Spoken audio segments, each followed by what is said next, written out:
Yo, what's up? Ako nga pala si Michael. Nakatira dito sa Japan. At ang trabaho ko nga pala dito ay nagpipintura ng mga bahay.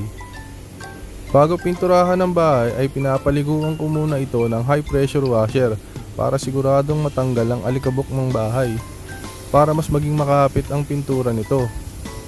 At kung mapapansin nyo, hindi na ako nagkapote kahit nagpapaligo. Kasi nung araw na yan ay sobrang init talaga. Umabot yata siya ng 36 degrees.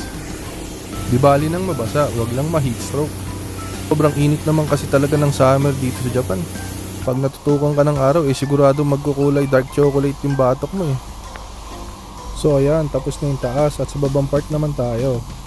Baka sabihin nyo kasi nandadaya ako at puro taas lang ang pinapaliguan ko. At kung mapapansin nyo, medyo masikip dyan sa babang part ng bahay na yan. Pero kahit gaano pa kasikip yan, papasukin natin yan para siguradong malinis ang buong parte ng bahay. Medyo nakakapagod talaga pag masikip pero kailangan tiyagain mo lang talaga para maging malinis talaga . At ayan, tapos na, bagong ligo na siya, ready na siyang pinturahan.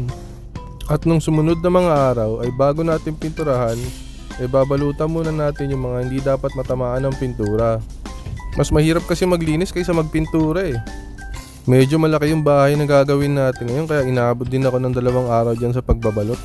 Pero dahil medyo matagal na rin tayong baguhan sa ganitong trabaho, kayang-kaya na natin itong hindi tapusin. Ano daw?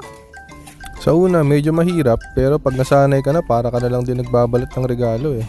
Ang pinakakalaban lang naman talaga namin dito ay ang panahon. Kasi pag summer, tutok ka sa araw, sobrang init.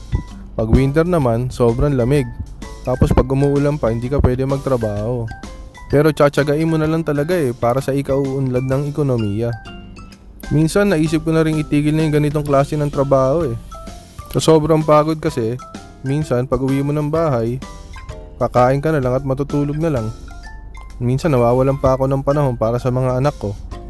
Pero tinuloy-tuloy ko lang kasi kahit papaano, nakaka-enjoy naman siya. Iba't ibang klaseng bahay, tapos napupunta ka pa sa iba't ibang lugar, kaya hindi rin siya nakakasawa. Nakakapagod nga lang.